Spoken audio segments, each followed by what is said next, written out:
Manhood, brought to you in part by Solomon's Bespoke. Manhood, brought to you in part by Reboot Sports Drink. Welcome to yet another episode of Manhood, where we aim to always be better as brothers, where we're not speaking on behalf of all men, we're speaking simply to all men and, of course, women. Today's topic, today's topic is another big one. We really are looking to delve into the importance of crime as it relates to sport, and sport as it relates to crime, and the alleviation possibly of crime through sport. But specifically, we want to use this phrase, fashionably unimpressed.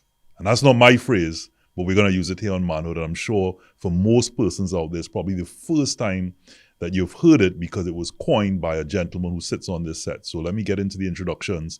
To my right, Johanse Ayodike, behavior change consultant.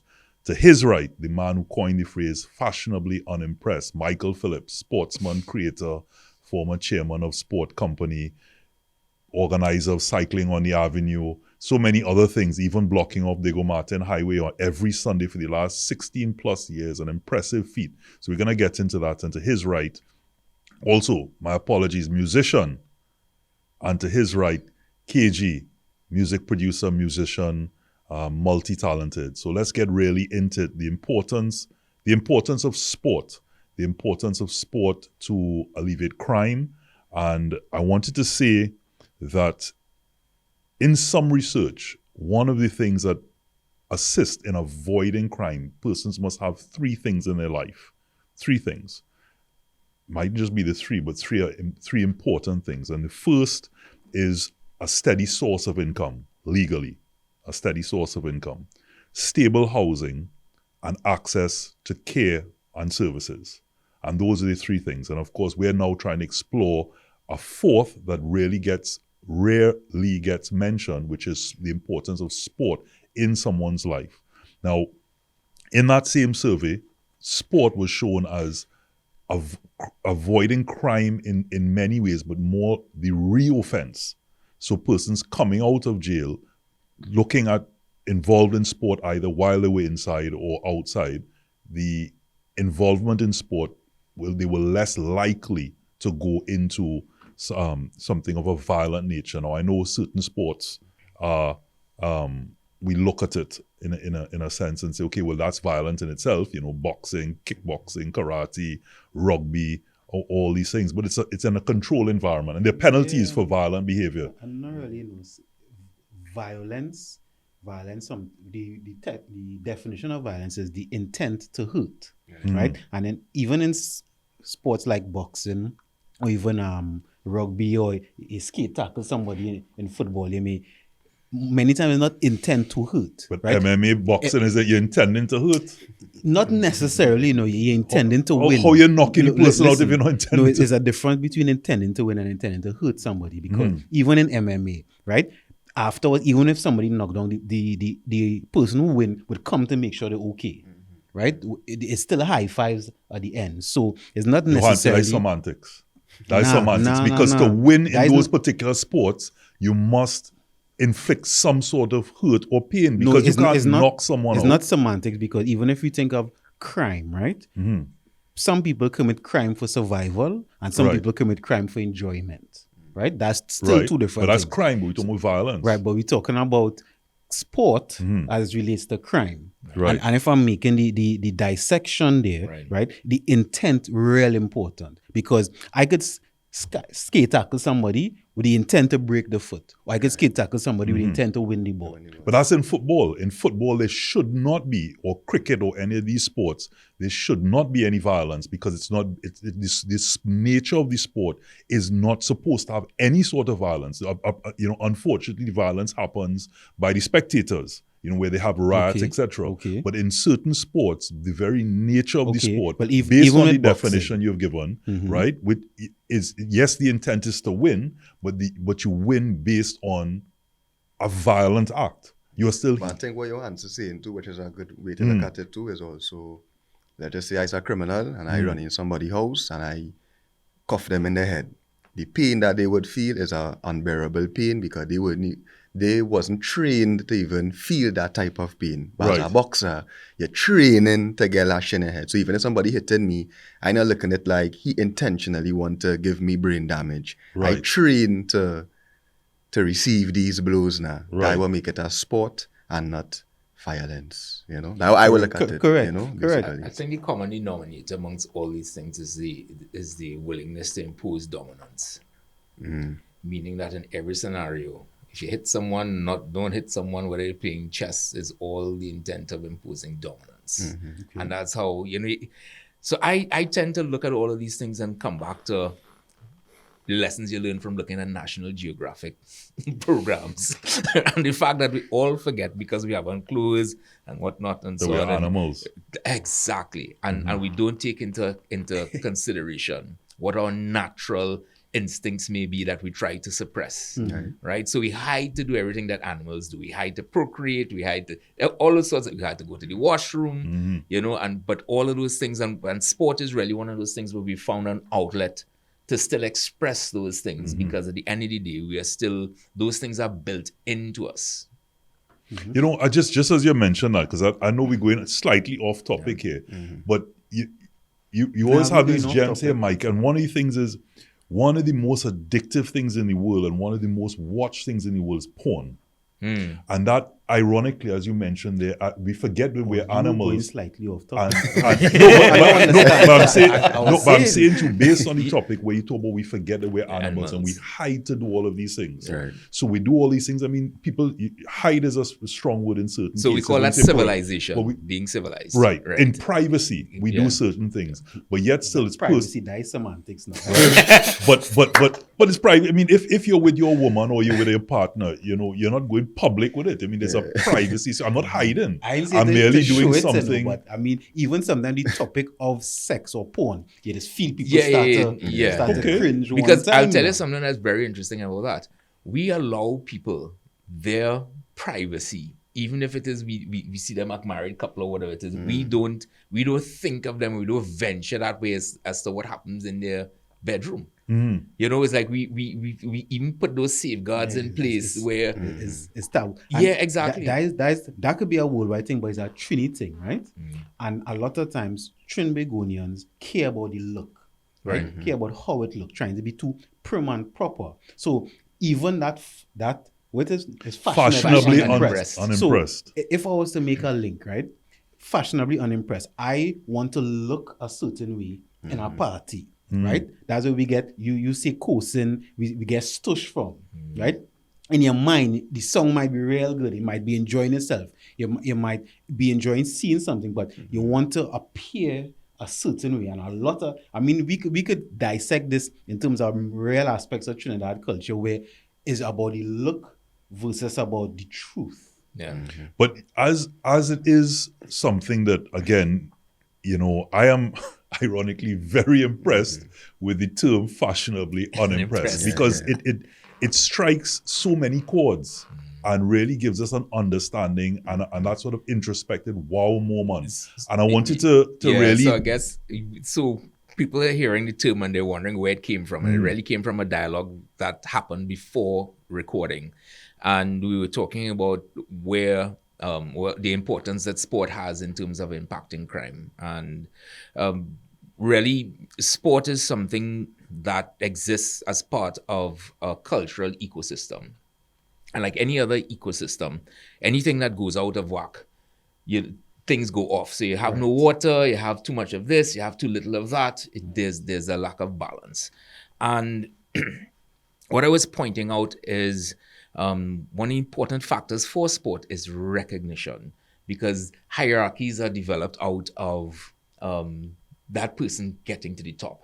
And if it is we have a situation where we no longer know how to respond to excellence, or we don't respond to it appropriately, there's a thing of why bother doing it? And the term fashionably unimpressed is how I see our market across many different things, whether it be music, whether it be sport. And one of the references I like bringing up, because since I've gotten into music recently, I noticed that if I perform live, and I never thought I would have been performing live and being paid to do gigs and so on. But I can tell if there are foreigners in the audience because they respond very differently to Trinidadians. I always give the example of Richard Marx having a concert in the stadium and having to stop the concert and ask the question, guys, are you hearing me? Am I bombing up here? Because I'm not hearing you guys responding. And that term... A man was very big international hits. So many, and written for how many other people. You know? And the fact is, you came to the concert because you were impressed. Exactly. Because you like the hits, but yet still you can't, for some reason, show it. You're fashionably unimpressed. Fashionably unimpressed. You know? Because it's a facade. It's a facade because correct. Instead of freeing up, right? Because the truth is, right? I mean, again, we're not speaking for other countries, but we live in Trinidad and Tobago. Trinidad and Tobagonians very judgmental. Very. Right? So many people, we grew up in a culture of not being yourself or afraid to be yourself or unsure of being yourself. So even as we time back to sport, right? If I want to be a footballer and nobody coming to see the game, if I want to try something new and play something like tennis, right? That maybe not as popular, but not many people coming or no news camera coming to report. And if recognition is part of our culture, and I use the word ecosystem, if that is part of our culture, then if I'm not getting it, then why do it? But and as Robert said before in one of the conversations, if crime is getting the spotlight, if crime is on TV a lot, if crime is what we're seeing all the time, then and I'm looking for recognition, well, I might as well do that. Correct. So coming back to a certain thing that we were talking about there. So we mentioned hierarchies before, which is how you elevate yourselves based on competence or tyranny, meaning that you stress your community, and that's how you go up in terms of bullying people, and so as opposed to you're very skilled at something, people recognize that, and we're allowing for tyranny to be that pathway for many young people because they don't see the examples any other place. And one of the things again I bring up someone who we have this thing where we have a habit of disassociating ourselves from excellence. A perfect example is Billy Ocean. So Billy Ocean from Hyderabad went abroad and made a huge international success of himself. The other day I was huge. And I was introducing him to my young teenage daughter, and I was, she recognized his importance because he was doing a video called Going Gets Tough, which was part of a movie album with Danny DeVito. The guy from Michael Douglas, right, and Kathleen Turner was his backup singers in the music video. Right. No, he had them big names. He had the names there, and of course she knew Michael Douglas as Frank Pym from Ant-Man, and Danny DeVito from the Batman movies and so on. And she's looking at us like, who is this fella? Right, that these people now in the background. If you remember that video. When the going gets and I had to give her the story, and I saw her reaction in trying to figure out, how come I don't know about him? Right. How come he not plastered in places and so on? I find out Billy, I hear the name Billy Ocean a lot, right? But it's only maybe 10 years, not too long, I find out that he's a Trinidadian. Correct. Yeah. From Hyderabad. But let me give you, just with regards to that, I met Billy Ocean in England. And in the conversation he had at the time, I mean, of course, in his music videos, he had more of the Jerry curl and so on. Like that. But when I met him, he had a ras, dreadlocks. Yeah. And it in England, and it was actually outside. We had just come from a Trini party, and I didn't recognize him in the party until we had gone separately, and it was a small group of us talking.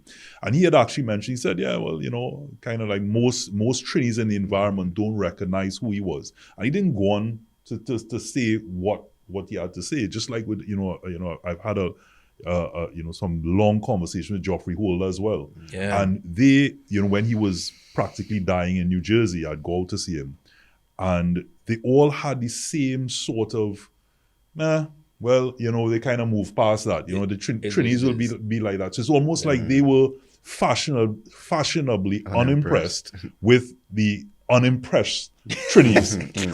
Yeah. And I get that, and I kind of move on. I'm doing my thing outside. Right. I think a big part of that's that's a culture that we have to change, and that change has to come from people who could put policies in place and strategies in place to influence that culture. Where did it come from? I'm not sure, because we could dive back into just trying to track that.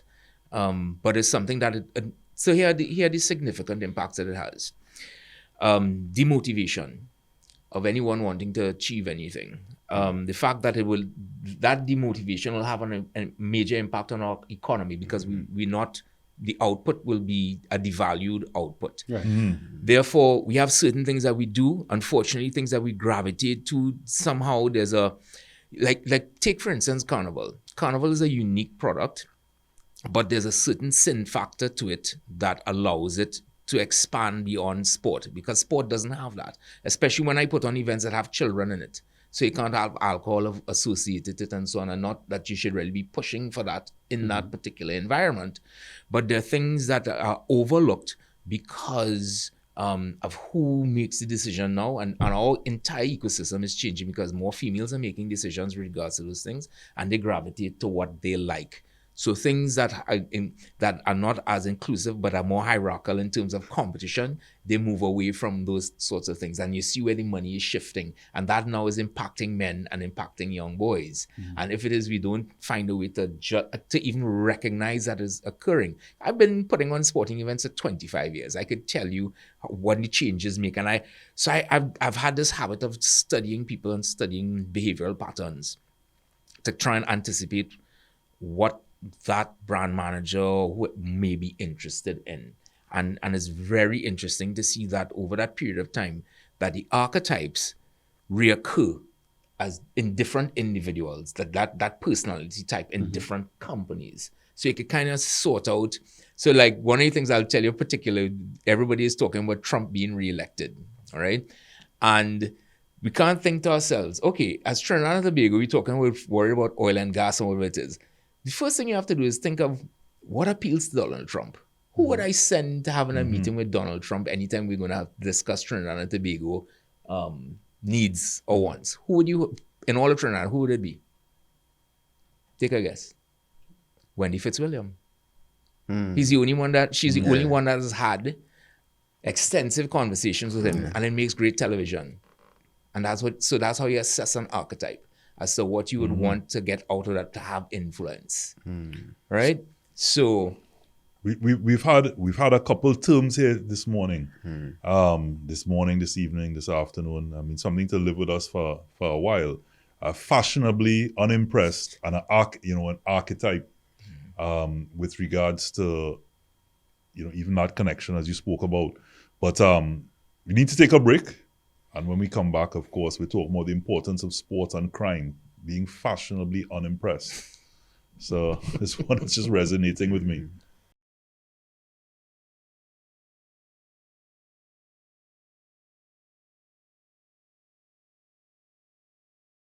Yeah, man, this is your boy KG, and welcome back to Manhood.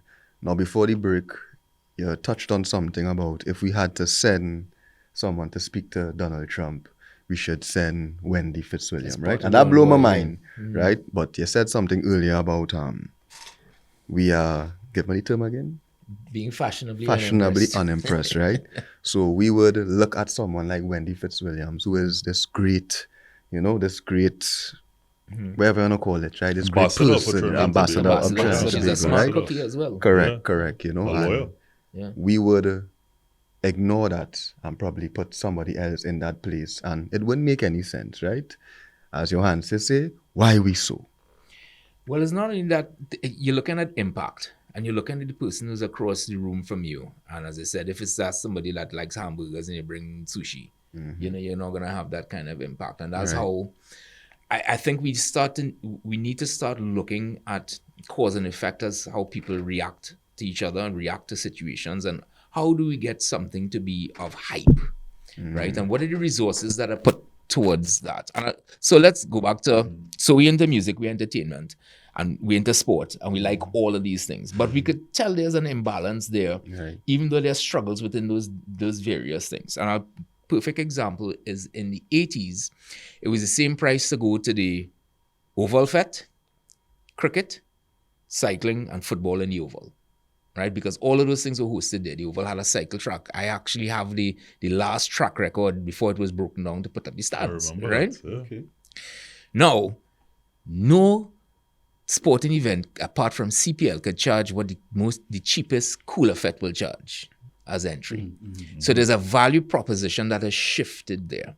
And one of the reasons for that is who are the decision makers that are putting funds into things that now Carnival has all the lipstick and all the makeup and all the glitz and all the glamour, the stage shows for some of the fets. That's the budget for an entire sporting body budget for the year. When you put it in, so you put it into context like that, and then you realize, okay, there is a shift on how, first beginning, there needs to be recognition of that, because what I'm saying might be, I going back to the 80s, so somebody thinking, well, shucks, I didn't even realize that. Now that is a point of measure, what do you do? And the fact that sport is something that can be far more sanitized and wholesome and all of those different things that you could guide in terms of the use of the impact that it will have. Not only that, on the budget that we have for non-communicable diseases annually, the biggest part of our budget goes into that, right? Why? Obesity and all those sorts of things. And we kind of moving through a stage of whether or not we could use the term obesity. So then our ecosystem is imbalanced. Right? Very much so. Right. And I like, you see, my thing is that on manhood, on shows of similar ilk, we think, right? We have 4 people here and we rotate. Everybody come on here. This think. Let me talk like actually does think. So if we could think, right? Why it is those who make a decision, I don't want to say they don't think, but you saying their values are different. I could answer that. Answer it. I'm a creative. So most people still don't know I'm an artist. I'm a visual artist. I started painting before I was a cyclist. Art is what helped me revive the sport of cycling. Art is what helped me travel the world. I exchanged paintings for gas, for accommodation, all throughout my cycling career. The first race I ever put on, I sold a painting to sponsor that race. And most people don't realize that because, I mean, you know, the dominant thing is I'll tell you something. When I was chairman of sport, thing is your what? My sport. All right, people know me because that is where so as a perfect example, that's where all my publicity came, through sport. The cameras and whatnot and so on, news. This, you know, the fact that sport has 25% of newscast or that airtime, allotted airtime on every newscast. It have a back page, it have a segment, it have a desk, it has own cameras and so on. But once you're in a position like that, of being in sorry. Oh, we bringing it. So I just want to say, you can't talk about it. And, Lord, yeah. I wonder if I could put it right here, so. But do a kind of Vanna White movement. You can't. And a wheeler. Yeah, just what I mean. Yeah. Just to be able to show. Beautiful. Thank you. Those are mott birds, by the way. When you see a lot of them in Tobago. So I've been doing this since a child. All right. But I'll tell you one of the things that I noticed when I was chairman of a sport company. You spend so much time trying to out fires and dealing with all of these different things that I noticed that all the creative ideas that I had disappeared because you didn't have you would know. So when you have a beat in your head or whatever, everything else has to get blocked out. Of course, yeah. Right? And from the time you have things like sending an email and little things like that that are clerical come into that frame, that there's a fight within your head. Yeah, kills inspiration sometimes. Exactly. So that's what when you get into that bureaucracy, that's why I think you need to have people separate from that generate your ideas that are not in that thing that even in part of the conversation and people may not even know they exist.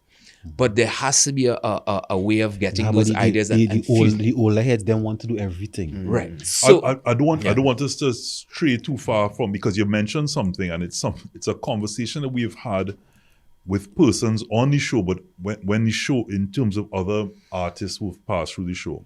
And one of the things that was mentioned, and maybe you might be able to clear it up because I don't understand either business enough from as you said, under the hood. and you've been chairman of the sport company, and you've been you're involved as a creative, so you understand some of these things. So I believe the figure that the government has given to the carnival this year is about 120 million, right? And one of the questions that was asked is, okay, so you're giving 120 million for carnival to take place, for events to take place, and all of that, and and therefore, but the money within the events still stays with the person, as in the organizing committee. So whatever party it is, whoever forms that, the money stays there. It doesn't go back into the kitty, the taxpayers' money, or to the government, or to contribute to the cleaning and so on of these things. Right. And yet still, as you quite rightly mentioned, less goes into a sporting event, right? But the sporting event now that they may put money towards, it's not free to the public. You still have to you're now paying to contribute, to put back in the kitty, the citizen.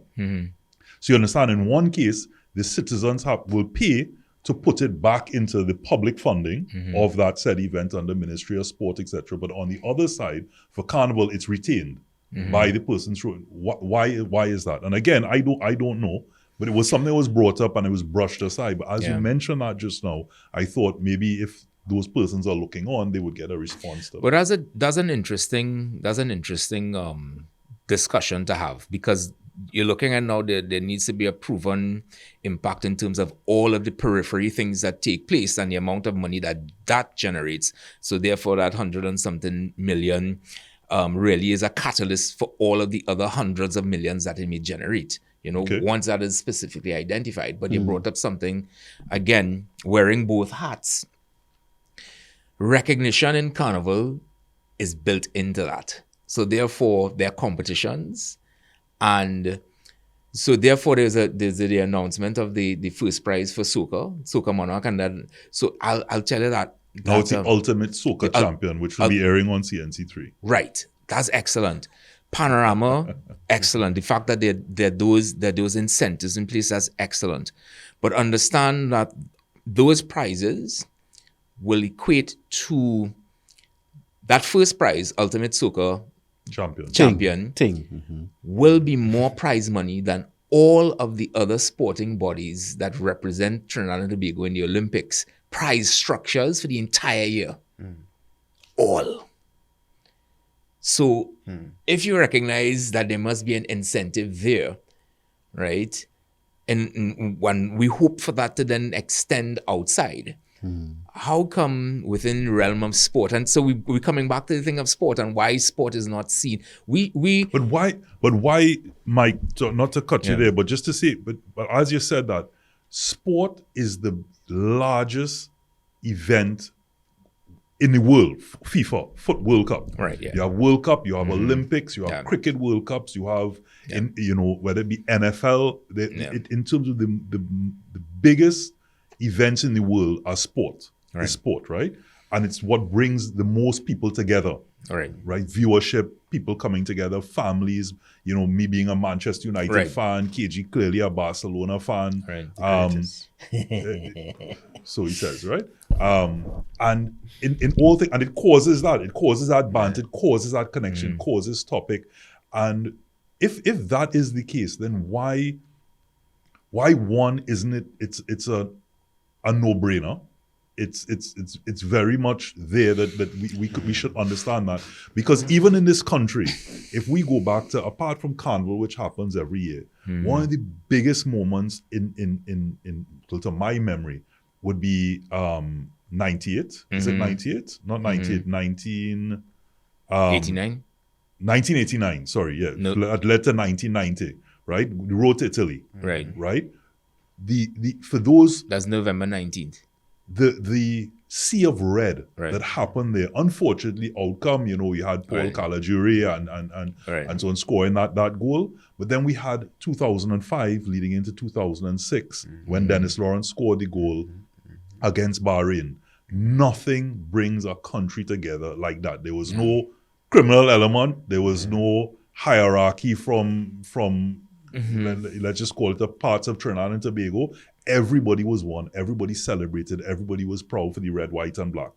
Right? Yet still, we don't see it in school systems, where most of the time when someone achieves by their natural ability, by the time they go away to college or they push out, like J. Hugh Gordon, who ran most they conducted most of his training at President's Grounds, went on to win in 2013, went on to become world champion.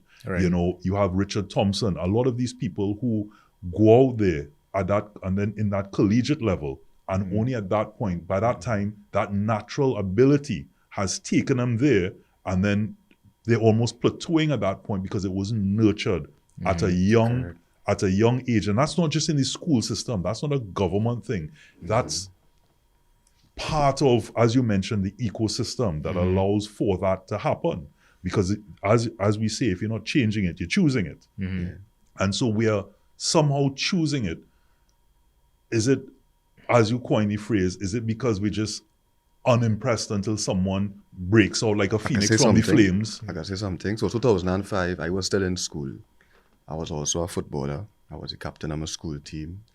I used to play for Joe Public, you know, under the coach and Derek King, you know, so I went through the whole pro league, everything. And my goal was to be a footballer, basically. That was my dream before music, before anything. That used to keep me out of trouble, everything, you know. After school, when everybody going on in the junction and Lime, I had to go training. So that was literally keeping me away from the maxi taxi, hard pong, going home and all them kind of thing. I was a footballer. And I remember my entire life, it wasn't much youth that was into football at a professional level because it had no real success there. We would sweat. We would go on the court, we'd go in the savannah and sweat. But if you ask your friends, what you want to be, they would never really say, at least back in them days. Now is a difference because social media, we're getting to see Vinny Jr. and Messi in the World Cup and all these different things.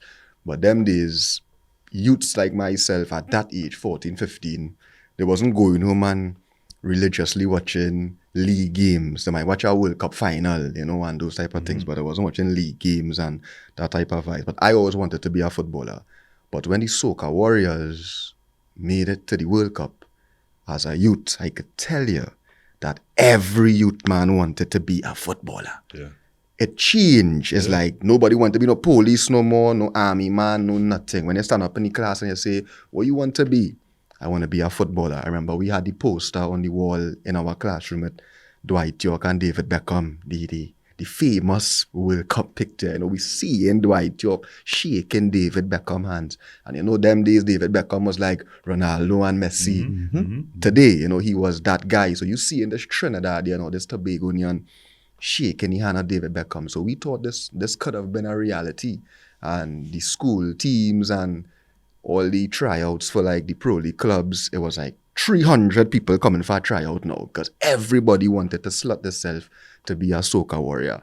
And as a youth, it always used to baffle me like why the government wasn't doing more because now it's a reality. We grew up thinking that we could never reach to the World Cup. Trinidad, you're mad or what? You had to play for Spain or something if you want to, you know, accomplish that dream. But when we saw Dennis Lawrence put that ball behind the net, brother, we run up Arima. The whole of Arima was red. I could never forget that day. And it always used to baffle me as a youth, even up to this day.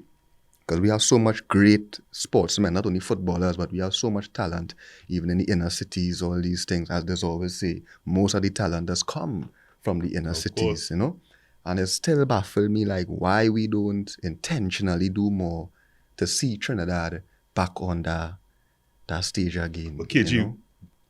we come back, and Mike, I want to address that, and Johan say, because we come back to being fashionably unimpressed. Correct. Because you said the government, but it's not just the government. I was impressed, the but somebody was unimpressed. No, but we were impressed at that moment. Yeah. But as I said, as Trinidad governments, like we always say, why we so?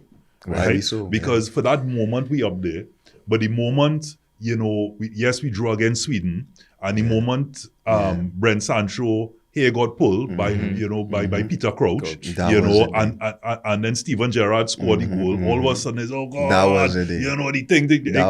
We never making a World Cup again. Immediately from that euphoria to cry down. Yeah. And so we use the word government, but it's not the government because the government are citizens just like us of Trinidad and Tobago. And yes, they're put in a particular they have a certain amount of power. But if corporate Trinidad and Tobago, if the citizens of Trinidad and Tobago, if the communities of Trinidad and Tobago want that, it will happen, because it's not the government have to fill the stadium. It's not the government has to fill Hoover for a swimming or an oval for something that's not CPL. It's the citizens. Of course. So who are also all sports persons or families of sports persons. I'm going to take a stab at this, right? Why? One, it could be trauma, right? Let me go with sports trauma, right? Definitely. People talk about 1989, right? Right? But don't understand something. 1999? 89, when Wrote Italy. wrote Italy, when we lost, right? Strike squad. That I was 4 or 5 years old, right? And I still remember the full atmosphere of it. I remember seeing the people walking to the stadium, and that loss, right?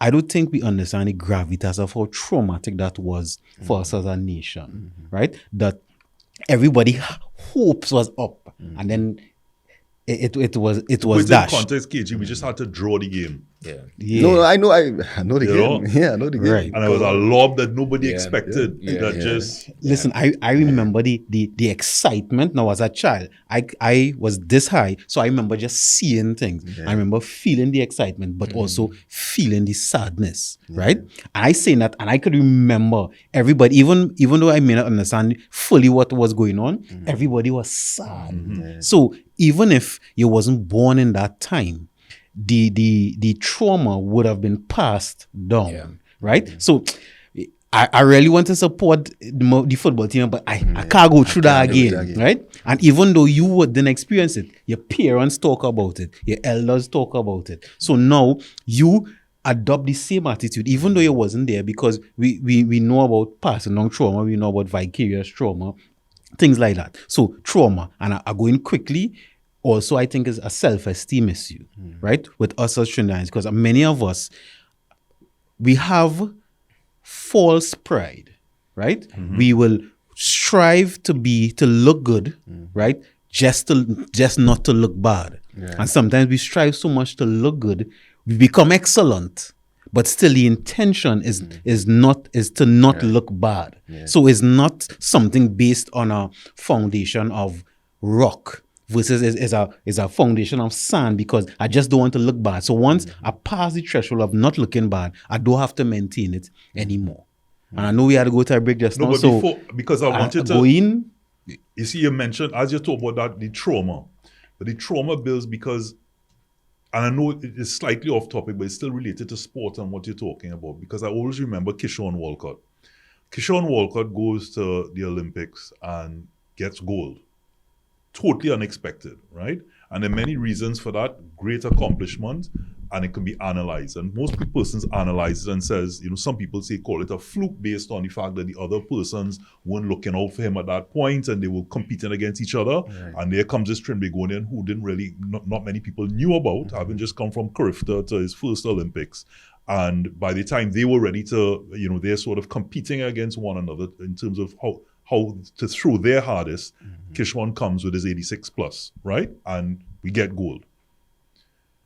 He pulls off a feat. Now you know him, right? Right. He's now a gold medalist, an Olympic gold medalist. He comes the following Olympics and gets bronze. Right. So you can't say you didn't know who Kishwan Walcott is, because now he's almost the defending champion, for lack of a better term, right? He's an Olympic gold medalist. And he comes and he gets bronze. Bravo. But instead of bravo, we had headlines, Kishon Walcott fails to win gold. I mean, if I could have run up and down somebody's chest, in terms of why we saw. Yeah, we see that with George Buffett too. We see the same thing with George Buffett. But that's a self-esteem. Just saying, thing, Phillips. Why? If you expect yourself to if you look at yourself in a low light, right? Then even if excellence come true, you will think it's a fluke. So let's just say, and we talk about it before, not getting it, we talk about imposter syndrome. Sometimes you know you're good at something, but you doubt in yourself. So when the bad thing happens, you go say, well, I expect it anyway. So it's easier, it's actually easier to keep a negative light right? To keep a negative perspective expectations. than expectation. Because if I rise up them expectation, hey, Kishon get goal, we expecting goal. But then the off chance that he gets silver, I don't want to feel that bad. So, I just expecting But bad either way. let me throw a span and he works there for you now. In the same way we saying that, on the other side of it, when we do, for example, when we draw against Sweden, people will then come and say, like in the Olympics, when Trinis now go after the fact that they haven't accomplished, people say that we are a country of accepting mediocrity. Yeah, because we're just happy that we draw. We should be celebrating, why, knowing what they've achieved in terms of where they achieved it. And because of the ecosystem, knowing they didn't have the facilities, they didn't have the this, they didn't have that we should be celebrating the mediocrity. So where's the balance? We need to go to a break, yes. But where's the balance? And I want us to address that afterwards. We take a short break.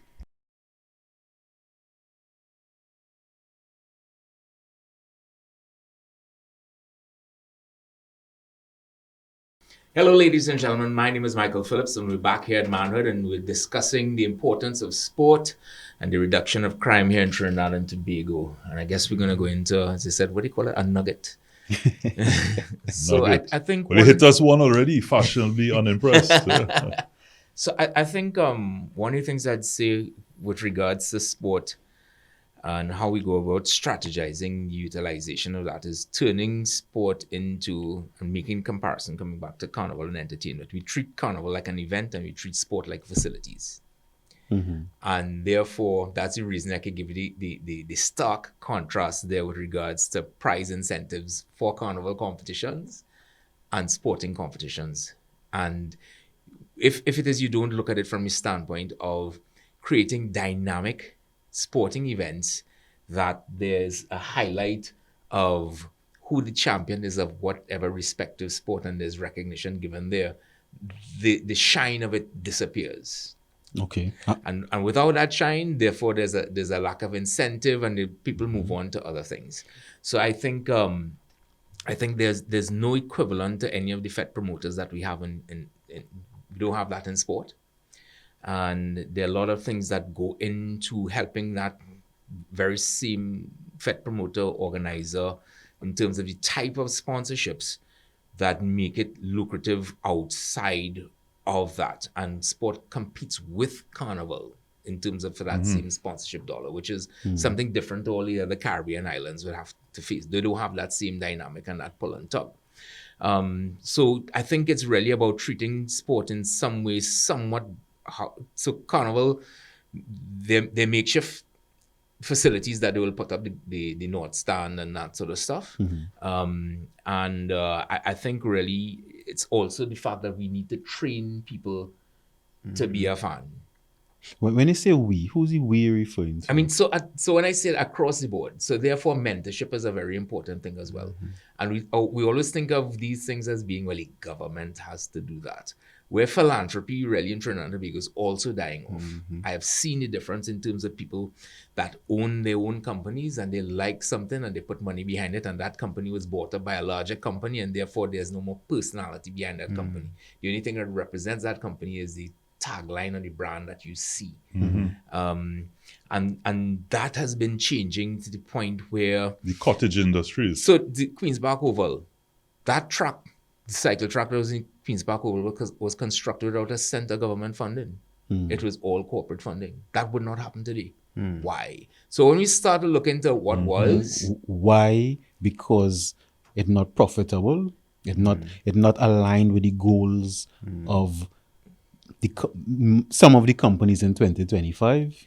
the things like that, there are people that are more far more bottom line thinkers. There are people that know unless it's something that is they are interested in and not going to go that way. The person, That is the truth. I just want to put some clarity into that, right? Because we started off when we spoke about, in terms of, like you mentioned, about corporate responsibility, and even when you mentioned about Miss Universe 1998, Wendy Fitzwilliam and President Donald Trump having a conversation, because the focal point at that point is, it comes like when we're reporting. When you're reporting a story, you ask yourself, the first thing is it of national interest? Because people will watch when they think, what's in it for me? Right. What does it have to do with me? Correct. Right? So if you like you mentioned as you use as an analogy and as an example of the person that we should put forward to have that conversation with President Donald Trump, because they have In the room.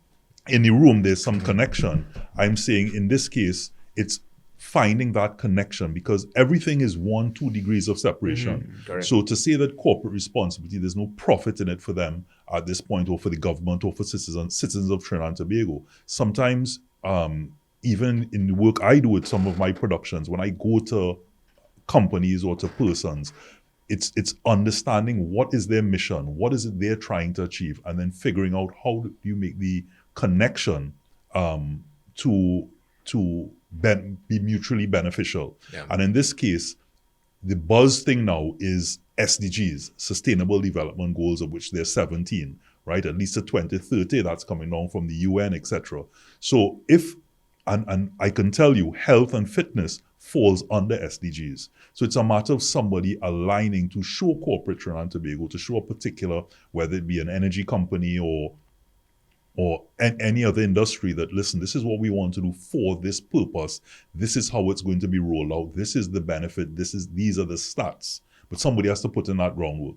But again, we're diversifying or moving away from what I really want to get into for this particular segment, which is the importance of sport. So why are people, KG, Mike, Johan say, why are people turning to a life of crime instead of to a life of sport? Is it because reasons for crime, as we mentioned earlier, you're looking for a steady source of income, you're looking for a stable house, and you're looking for access to care and services. So those, as we like to talk about, Maslow's hierarchy of needs, are your fundamentals. And if you don't have those initial things, then you have to go and find it. You need to eat. Yeah. And in some cases, it's greed. You want more than just, okay, I have this here already. Now I want to take more because I want to live a particular life and I don't want to work for it. So that could be one of the reasons why sport mightn't be appealing for some, because unless you're great or you have the opportunity, because remember, you really need the opportunity as well. You could be great and not have the opportunity. And as a result of that, sport is not appealing. The life of crime is more appealing. So, but if outside of that, just for persons who already in that scenario, communities and things like that, you would have known where we build pools in specific areas, where we encourage certain competitions. There must be a thinking behind that, because there is a connection between sport and reduction in crime. And that's what I want us to get. I'm going to touch on something, right? Because Mike said something off the camera that was very important to me. And I feel I might have to go to you and say after this, because I feel like my trauma kicking up now, I remember as a youth growing up. Now, I grew up in a neighborhood where a lot of people in the neighborhood was giving trouble, and some of us would choose to not give trouble. So we would do simple things like some people might be singing, some might be playing football, different things, pitching marble, just to not be on the block or just not to go down that wrong road. And I was definitely one of them, I was highly passionate about being a footballer. And a lot of my friends, every day, it was a religion to go up in the basketball court and play football. Every single day, Monday to Sunday. And, as you were saying off camera, the way how we treat our young men is so important. As in the sense of the neighbors would actually be upset with us for playing football because the ball would be going in the yard and all these different things. And that is where it starts for me, as observing the way how the community was treating us who was just trying to play some sport. So we had a neighbor who used to call the police for us all the time. And even at a young age, my young mind used to still be like, so what are we to do, boy? I used to be asking myself that. They causing trouble and you trying to stay out of trouble. I intentionally trying to stay out. He don't even know that. Well, I don't know if he know that. But I knew, and my friends knew, we were intentionally trying to stay out of trouble. And had this specific neighbor, I think he was a police officer and all. So he would call his police friends, and they would come and just tell us, calm down the noise, and we want to hear no cussing, and da kind of thing. I'd be like, all right, officer, and they would go the way. And then one day the ball went in the yard again, and he called his police friends again, and they came and they bust the ball. And the police officer literally told us, anytime we catch all you here again, we'll lock all you up. And I, with the little rebellion spirit I have, I was like, bye, them, we coming back and play. But my friends wasn't too on that brave side. It was like, brother, I not going to get locked up for playing no football. And I swear to y'all, that was literally the time when the neighborhood went downhill. Everybody started to smoke. Everybody started to play wapi because we didn't have that An avenue. religious. Yeah, we was going to this court every single day. So now when you take that routine out of our lives just for playing ignorant, because you don't want the youths and them kick the ball in the yard and all these things. And as Mike was saying, these are boys. These are young men. We on manhood. This is how we were raised. And if we had more father figures in our lives or more men that saw the importance of mentorship, as you say, and treat us like men, like we're not girls, we might kick the ball hard. It might go in the yard. Come outside, give us back the ball. As you say, mentorship, mentor us, teach us how to behave in a certain way when we on the basketball court or whatnot. But they put us stopped it. And as soon as they put us stopped it, I been real. That is when all my friends start to smoke weed and there's all kind of things had to go on. And even How up to this resentful day. are you for one, that moment, yes, but resentful for the fact that even playing that, now you were playing sport for the love of it, but like you said, you wanted to be a footballer. Right. So to do that, there must be some sort of trajectory. There must be some avenues for that to happen. Did you feel, apart from that, not having the area to play in terms of that there was a way forward for you to go outside of that environment to become that footballer? Do you feel like it existed and you? Well, I used to play for Joe Public. So, them days Joe Public was Jacko Big. on our team, so you're feeling like a big boy and whatnot. But at the same time, I think that I was still inspired to be a footballer, but everyone around didn't really have that inspiration. Because, I played for Joe Public, but everybody else not getting the chance to play for Jacko on a team. So everybody else playing for these teams with proper uniform. Like Joe Public used to buy our tugs for us. It was like the full Big, works now, yeah. So when I come back home and I tell my brethren, though, I get a fresh Puma from Joe Public, then be like, hey, like I wish I could, and then after a while, I think Joe Public closed down or something like that. And it was just like basic. Cause I try and all after Joe Public to go to other clubs and see if I would get the same type, and it wasn't the same, it wasn't the same. It was more like a low budget type of energy, and that wasn't inspiring at all. Because as you said too earlier, the star effect or that part of the footballing industry was what was intriguing us. Like we wanted to feel like we were somebody. I didn't want to just go and play for a club and we drinking ice water that come from the tap. We want to drink Gatorade. We wanna be real sportsmen. And at that time, I wasn't feeling like it was making sense. And that kind of make me gravitate into music, because now you're watching the artists and them in the neighborhood and them driving the cars and they looking fresh. And so proving the points I was just saying before. So we have the same kind of experience, really and truly. So what does it take? My youth thrown events as well. Cycling on the avenue is a big one. You have the fitness drive that happens every Sunday morning in Diego Martin. What is it going to take outside of being fashionably unimpressed to get people? Is it that people don't turn up to events because they're judging you and thinking that I want to watch, I want to watch the big football teams, Barcelona, etc. Is it that people are also failed athletes? I can say one more thing before my comment. Yeah. Again, today we look at the school league, the inter-col league, and we seen them on TV, and them are replay everything. And I start by watching this thing and I saying, way, like if I was going to school and seeing myself in slow motion, fanning a man, bro, I would have been in the Champions League today. So just that simple avenue that they create for the youths, I have to applaud them for that. Because I know that is a step in the right direction.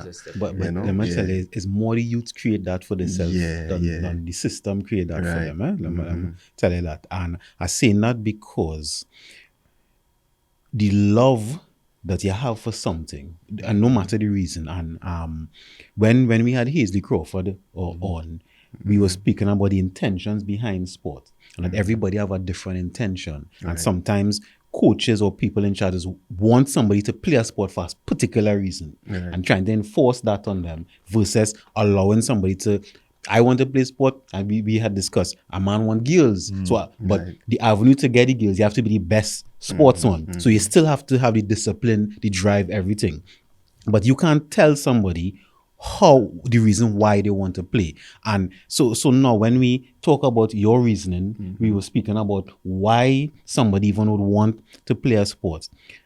Understanding the youth, understanding the country, and I'll say more youth because sports most times should start from an earlier age to really build an athlete. So if you understand youth, which to be honest, I think the people in charge, the people who train the events, they don't really understand the youth. And then if the intent is, let's just say, and I'm not speaking for anybody, but it shows I don't really care about the country as a whole once I gain what I want to get. Right. So investing in sport a lot of time is a long-term thing. Right? See how you talk about the youths? I mean, I grew up in Belmont. Being on the hill, people create a football field on the hill, you know, right? A flat always football really field impresses on the me, hill people play football. to play football. Even if you go further up St. Francois Valley Road, I'd have a football field there that is a big event whenever they have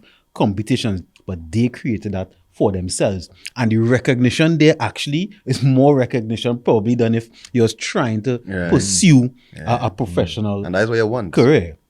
Right? And recognition, and we talk about Maslow hierarchy of needs, recognition, feeling a place of belonging, because you get belonging in the gangs, you get recognition in the gangs, you get recognition even in the papers. You gain recognition, and people might think it's quote unquote negative. But if and again, no recognition, right? And recognition, and let's be honest, all of us want to be recognized for something. Yes, we're supposed to be our own selves. Yes, we're supposed to do things for our own fulfillment. But all of us want to be recognized by our colleagues, by our peers, by the country. All of us want that. So if that is what we recognize on a human level, not even understanding the youth yet, we understand it at a human level, then we should push that. But I believe, and he was asking why, I think in Trinidad, a lot of times we are a one-track pony, right? We have oil and gas. That is all we're pushing, even though it going down. It's time to diversify. We here in a long time, we're not doing that. So even when it comes to sport, we still a one-track pony with that, because I might even say we are no-track pony, because I thought football was a big thing in Trinidad. So if anything, you have to put money behind and is put a big the thing. proper infrastructure behind on a let's say on a governmental, on a systematic level, you should. But I have fet match teams who have more organization than the association supposed to have. It have men who have proper roster, men who travel in Caribbean islands, fet match team doing that because that's what they love and they get any recognition there. So we asking the question, one, at least recognizing the basic human tenet of recognition, so that you create something to do that, and then also recognizing the youth, because it's the youth wanting to see themselves on YouTube, it's the youth wanting to see themselves in replay, so they create it for themselves, but they may not have the money or the infrastructure to do it in that way. So I would say recognizing those two things could help alleviate the levels of crime. KG, your closing thoughts? I mean, I see what I had to say, as in the sense of, I think that we underestimate how important sport is to the youth that is capable of probably becoming a criminal. Because as I said earlier, a lot of our football stars and all these things, I couldn't talk for football. I don't really know about cycling and all these things, but like football, some of the best footballers I ever see was people from the ghetto.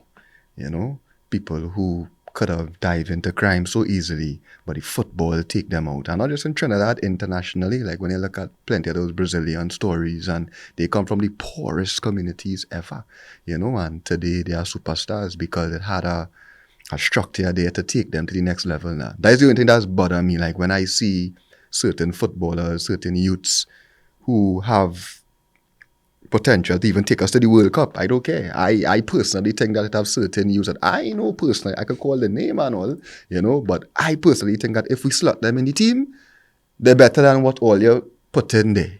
You know, I personally think that. But I always ask myself, who in charge of this? Who picking this team?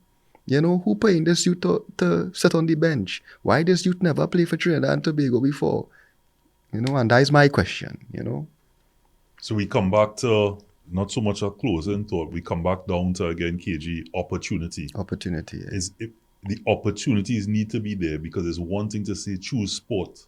Whether you're choosing sport for a way out, whether you're choosing for a source of income, or something just to keep you entertained or part of, for all intents and purposes, maybe not the dictionary meaning of a gang, but a sense of belonging. Yeah. Because I could tell you, most people, I see it even in my son, people have a sense of pride when they come in, they come home, and whether they're dirty or they just finished training, or they love to say, you know, I go in training. You know, they even have a way they say the training. You know, they don't say Training. They don't say training. Training. It's a way you say it, because there's a pride behind it when you say it. And you love to say coach. Coach, man. You know, or manage. You hear them say, like, it's not a manager. You see them, you know, I know these, you know, our night riders call Colin. You know, they call him managers, a term of affection. Of course. But there's a pride when you come and you say that, or like how you mentioned some words there, tugs. Tugs. And you know that, but you love to say it. Training. You know, and you say it in in a particular way. Training. It's a pride. And if you could see that, like, I see my son who swims practically, you know, 9 times a week, you know, 5 days during the week, and then they have morning sessions as well. And, you know, I see the difference in what his coach, he told me just the other day, you know, they had to run from one side to the other to dive, and he fell, and he got cut, and he said he was crying inside, right? My child is 8, right? Well, going to be 8 in February, and he said he was going to cry, and the coach picked him up and threw him back in the water, right? And I knew to myself, as a father, even though you're supposed to give tough love, it might have been a different outcome to him. Like dad, even though it's tough love, it's supposed to be my protector. Whereas the coach is like, get back on that horse, get back and swim. Ironically, his coach was my coach back when I used to swim for Blue Dolphins. And but the pride that he still goes where coach says this, or coach told me to do this, or coach. Let me tell you, research shows that self-esteem in boys is built through competency. Right? Once you're competent in one area, it translates to other areas. So even if you're, and this is for parents, especially modern day parents, even something as simple as chores. If a child a boy gets good at doing chores, it translates into something else. So sport, right? When you have that purpose, and how our brain made up, we have quote unquote a one-track mind. So when you hold on to something that gives men purpose, and then if every day you're swimming, whatever sport you're doing, you get better at it. You feel better. You know, you stand up a different way. And if I know I could conquer swimming, I could conquer this thing. If I could conquer football, I could conquer this thing. If I could conquer cycling, no matter what challenges come to me now, I have the self-esteem, the self-efficacy, and the competence to be able to face things. Yeah, of course. I actually got my confidence from sports, as in sense of I wasn't that good when I now entered the football realm, but I told myself I wanted to be good. And I started to push myself. And I had men on the team and all who didn't have faith in me, but I still had faith in myself. And my coach especially, he always had faith in me. Like, I always noticed he would pass the ball to me. And I'm like, why are you passing the ball to me? But like, he saw something in me that I wasn't even seeing myself. And I won Player of the Year and MVP the same year. And I was shocked. But since I won that trophy, I was like 15, 16 years old. And up to this day, I still have the mindset that anything is possible. After when I introduced him KG going forward, I'd introduce him different. But he's a big footballer, but we're not giving him any respect. No. I should do my thing. And it's happy and sad in a way, because it's not like you're saying, you know, you fell in love with music and you pursued that part of your transition to music, which you're good at now, was because of that. The fact that you didn't have the opportunity to progress further as a footballer.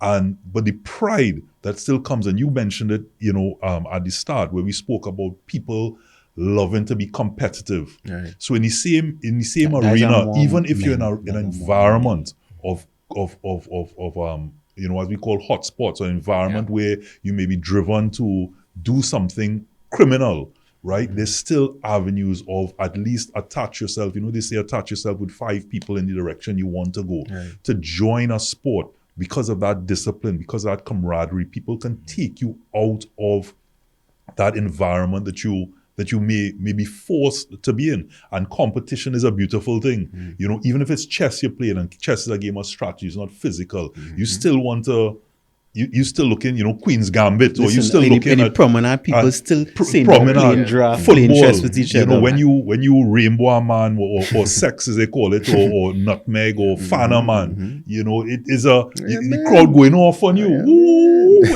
and I think what we're getting at there in a nutshell is that delinquency will prevail where purpose is absent. And I think that's a part where sport will play in bringing some level of purpose to people that need that type of purpose. And I think one of the things that it helps us with is, especially in a news broadcast, it's the only part of the news broadcast that may have good news. And for me, part of what I do with the events that I put on the Sunday morning program, I try to create good news. People that create bad news work very hard at it, and we underestimate how long they're willing to work, the kind of risk they're willing to take. They're willing to risk life and limb to be able to create that bad news. And if we don't put in the equivalent or even a greater effort, we're not going to succeed.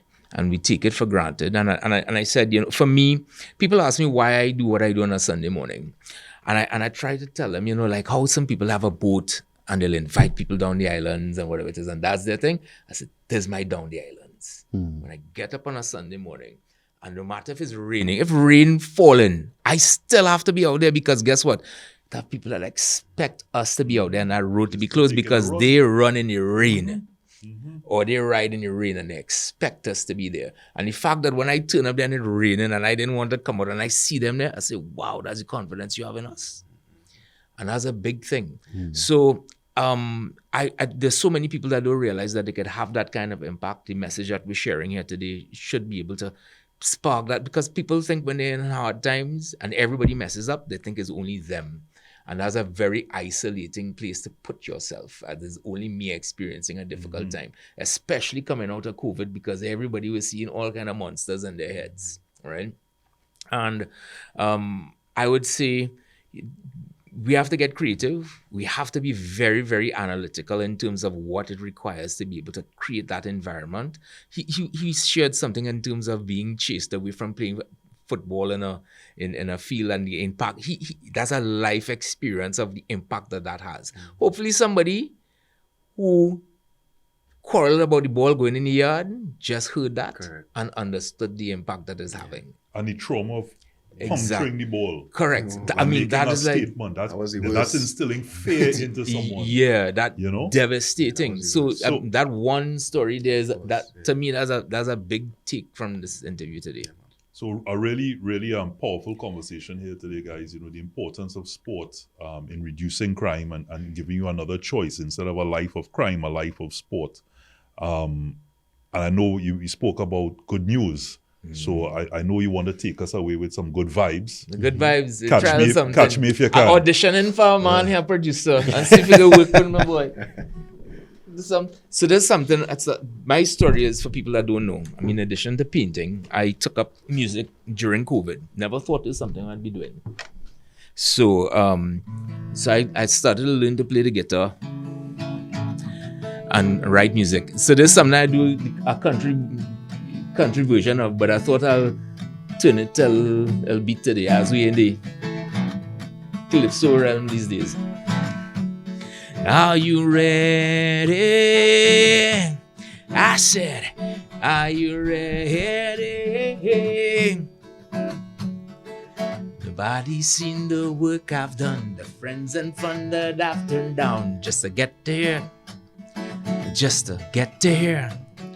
The ups and downs, the round and rounds, to getting up from falling down, just to get somewhere. just to get somewhere. When you see me at that top, in that big bright light, it's because I beat my fears. It's where I've had my sights. Catch me if you can, 'cause you know who I am. With the wind in my face and the world in my hands, just try to come get me. It's a pain hurricane. If you got what it takes, catch me if you can. I said, catch me if you can.